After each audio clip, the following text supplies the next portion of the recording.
આકાશવાણી ભુજ સમાચાર નિહલ ઠક્કર વાંચે છે.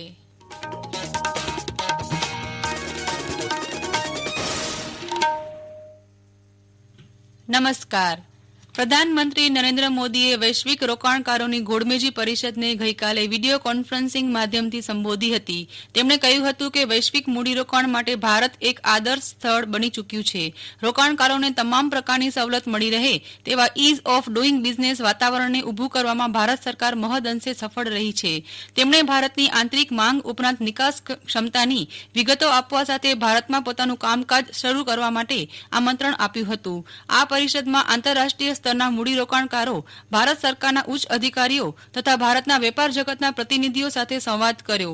નાણામંત્રી, રિઝર્વ બેંકના ગવર્નર પણ આ પરિષદમાં જોડાયા હતા.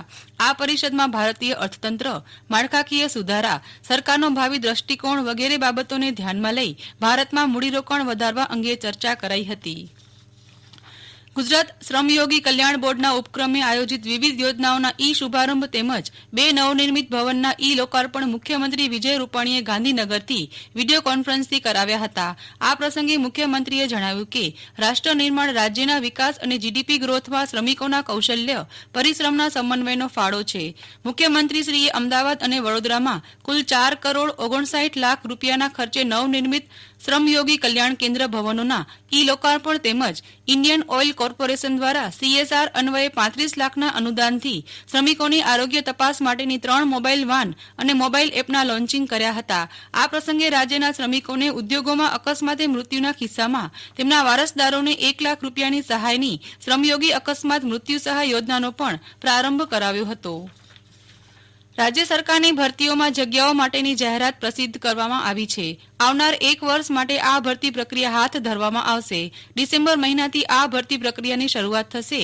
ગુજરાત જાહેર સેવા આયોગ દ્વારા ભરતી માટેનું નવું કેલેન્ડર બહાર પાડવામાં આવ્યું છે, જેમાં અલગ અલગ 1,203 જગ્યાઓ માટે જીપીએસસી ભરતી કરશે. સરકારી આર્ટ્સ, સાયન્સ અને બીએડ કોલેજ માટે પણ ભરતી કરવામાં આવશે. તેમજ 51 આરએફઓ અને 257 ડીવાયએસઓની પણ ભરતી કરવામાં આવશે. રાજ્યમાં ગઈકાલે છેલ્લા 24 કલાકમાં કોરોના વાયરસના 990 નવા કેસ નોંધાયા છે, જેની સામે 1,055 દર્દીઓ સાજા થયા છે. જ્યારે છેલ્લા 24 કલાકમાં રાજ્યમાં કોવિડ-19ના કારણે 7 દર્દીઓના મોત થયા છે. આ સાથે રાજ્યમાં કુલ મૃત્યુઆંક 3,747 થયો છે.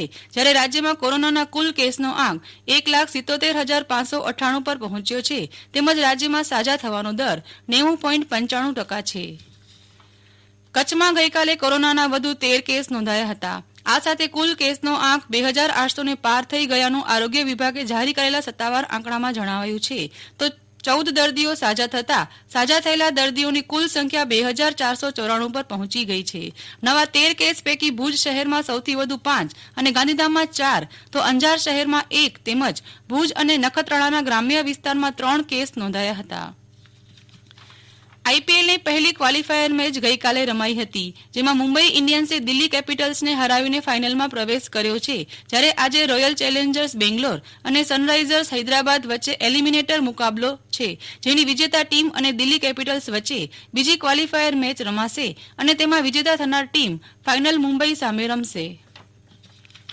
ભારત સરકારના information network four animal productivity and health કાર્યક્રમ હેઠળ કચ્છ જિલ્લાના ગાય તેમજ ભેંસ વર્ગના પશુઓને કાનમાં ટેગ લગાડવાની કામગીરી પશુપાલન વિભાગ દ્વારા ઝુંબેશ સ્વરૂપે ટૂંકમાં શરૂ કરવામાં આવનાર છે. આ ઇયર ટેગિંગ એક પ્રકારે પશુઓના આધાર કાર્ડ સમાન છે, જેમાં દરેક પશુને કાનમાં ઇયર ટેગ લગાડી બારકોડેડ યુનિક આઇડેન્ટિફિકેશન આપી તેની ઓળખ ખાસ INAPH સોફ્ટવેરમાં નોંધવામાં આવશે, જેના થકી પશુના વેક્સિનેશન, કૃત્રિમ બીજદાન, ડિવર્મિંગ વગેરેને લગતી આનુષંગિક માહિતી સરળતાથી ઉપલબ્ધ થશે. તેમજ ભવિષ્યમાં અછત, પૂર, અતિવૃષ્ટિ કે અન્ય કોઈપણ ડિઝાસ્ટર અંતર્ગત પશુઓને સહાય તેમજ નુકસાન થયું હોય કે મૃત્યુ વખતે વળતર, લોન, સરકારી યોજનાઓ વગેરે વિવિધ કામગીરી સમયસર કરવા માટે આ ઇયર ટેગિંગ આધારરૂપ સાબિત થશે. ધારાસભ્યશ્રીઓ અને સંસદ સભ્યશ્રીઓની સ્થાયી પરામર્શ સમિતિમાં સુધારો કરવામાં આવ્યો છે. રાજ્યમાં મંત્રીશ્રીઓને પોતપોતાના વહીવટી ક્ષેત્રમાં નીતિના અમલને લગતી બાબતોમાં વિચાર વિનિમય કરવા માટે કેબિનેટ કક્ષાના મંત્રીશ્રીઓ તેમજ સ્વતંત્ર હવાલો ધરાવતા રાજ્ય કક્ષાના મંત્રીશ્રીઓના અધ્યક્ષે ધારાસભ્યોની 15 સભ્યોની સ્થાયી પરામર્શ સમિતિની રચના કરાઈ છે, જેમાં રાજ્યના સાંસદ સભ્યશ્રીઓને આમંત્રિત સભ્ય તરીકે નિમણૂક આપવામાં આવી છે, એમ વૈધાનિક અને સંસદીય બાબતોના વિભાગના ઠરાવમાં જણાવાયું છે. આ સાથે સમાચાર પૂરા થયા. નમસ્કાર.